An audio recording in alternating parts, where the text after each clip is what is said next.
God called me a VBI, and, you know, I know he's going to put me in ministry somewhere.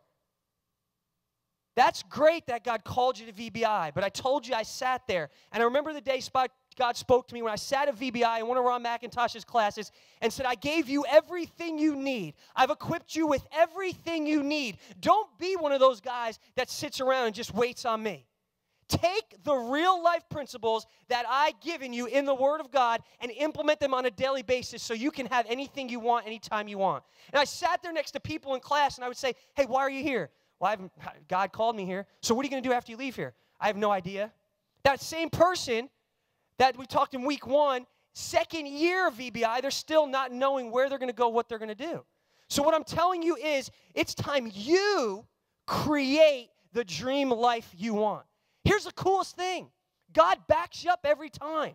See, a lot of times as Christians, we sit there and we hope and wish, and we just say, God, keep showing me. God, keep showing me. God, keep showing me. And God's saying, dude, wake up. I gave you this powerful thing right here. I gave you this powerful word of God. Get in there, dig deep. Whatever you're struggling with, whatever the vision that you're unclear about, get in the word. What's the word say about it? And I'm telling you today that you're going to have to, if you like it or not, you're going to have to define what it is.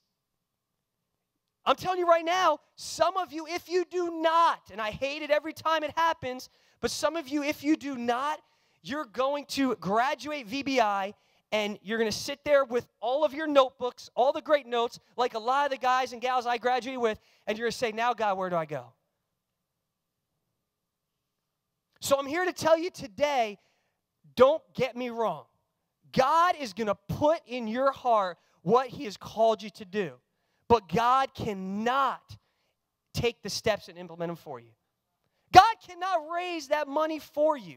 Now, people say, well, that's God's can provide he can provide the provision. True, that's true. But what if you got out and started to, like you did, that's why Stacy liked to get you out of your comfort zone and say, hey, you're going to go raise a little money. And when you start to do those things that are a little uncomfortable, God starts to open doors that you never thought he would ever open.